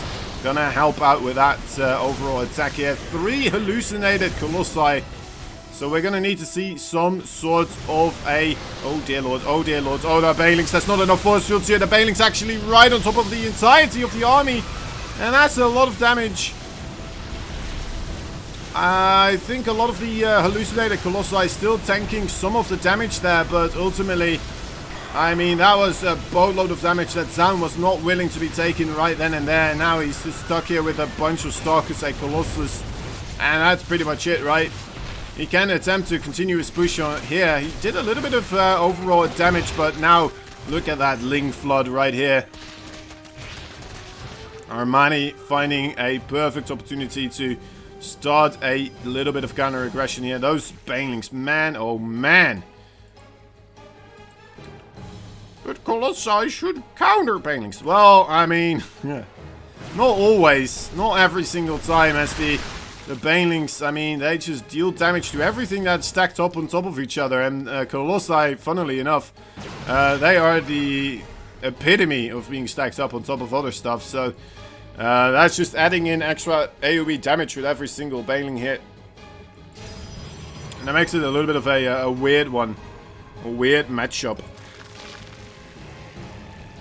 As long as you have enough Banelings, that should be the case. And it looks like, you know what, Armani ready to pounce again here on the 5 bases. Will be able to deny this 4th base of Zoun, who was really hoping to kind of finish it off with that attack right there. The force fields just weren't there to facilitate a victory. And now in come more Banelings, in come more Ravagers, ready to shoot down those force fields with the Biles. And this should be the final time. No, wait, actually... It doesn't appear like the fat lady is singing just quite yet, guys. Hold the phone. Hold the phone. That was actually a pretty good trade there for Zoun. Actually a really good trade. We'll have to wait and see if he can facilitate this into some form of aggression and actually cast a ruckus across the map here, which is really what he needs to be doing. Needs to be careful with this War Prism though. Of course, more Corruptors are on the way. Those Biles as well. Needs to be continuously on top of this. But, oh god, that's another, oh no, oh, okay, whew, he found out, he saw, he noticed. Man, Armani just loves to do this, doesn't he? Just send out like one single Corruptor somewhere in a weird corner and then make it a Brute Lord. Just to do this. It's ridiculous, but it's kind of funky. I personally wouldn't do it until I've really kind of made a big force of Brute Lords anyway to attack with, but Armani never seems to be doing that anyway, right? He just doesn't like the immobility of the Brute Lords, I would just say. Oh dear lord, there's the big attack coming in right now. Okay, force field's pretty darn good so far. The Stalker's out of blink though. Okay, the Banelings are behind the Ravagers. Nice force fields once again. And the Banelings being behind the Ravagers here actually really hurting Armani right now. Needed to spread out a little bit more, so... And Zoun, he secures himself the 4th base for now. Got rid of that Brute Lord as well. But then again, I mean, Armani... Look at the amount of bases he's taking. This is a little bit reminiscent of that previous game that we just saw on... was it Golden Wall? Was that the previous game we saw? I think so, right? Yeah. I mean, Zoun, he's holding on here. He's trying his best and he's taking all right trades, but overall, Armani just has so much map presence. He has so much map awareness as well, I would say. These overlords being spread out, right?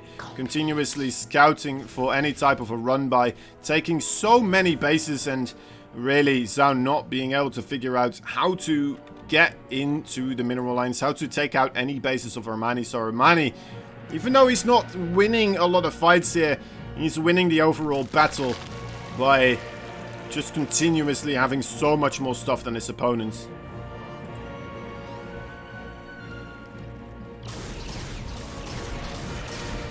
Look at the amount of Banelings. How many Banelings that were already killed off? 48. We have 64 right now. It's a little bit deceiving. I know that it's weird, but Banelings that actually do make connections. Anyway, hold the phone. Hold that thought, actually. Wait here for a second, guys. Oh, dear lord. Oh, massive blinding clouds right there on top of all the Stalkers. The sentries almost out of energy. 2 desperation force fields coming in, but the Banelings make the connection of a lifetime. The ones that they were waiting for. And there you have it.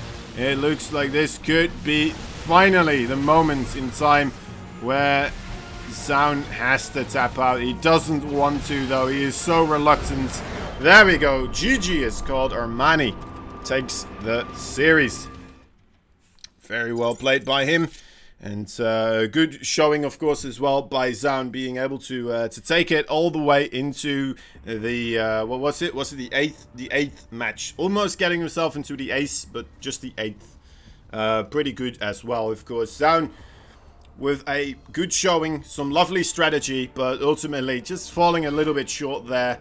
Unfortunately, stuff like tiny stuff, right? That War Prism in that final game, man, oh man, if that War Prism was available in that first attack when he was trying to move across the field there, that could have turned everything around. Of course, look at the chat as well, guys. We're having it being chatted out right now. There is a Matcherino page. Help us out if you haven't already. It would be greatly appreciated. I think there's still quite a lot of codes available, so it would support us. It would support StarCraft 2. And what else do you want in life, right? you don't even need to have any other form of anything else. Anyway, any form of anything else, right? You don't need food. That comes after. That comes afterwards, alright, guys? After supporting StarCraft. For free as well. Anyway. Love you all. Thank you all so much for watching. I hope you had a good time. And I hope to see you guys tomorrow on the... we will be on the Twitch, I believe, for the Pro Circuits. Correct me if I'm wrong in the chat right now, but we will have the Pro Circuit available.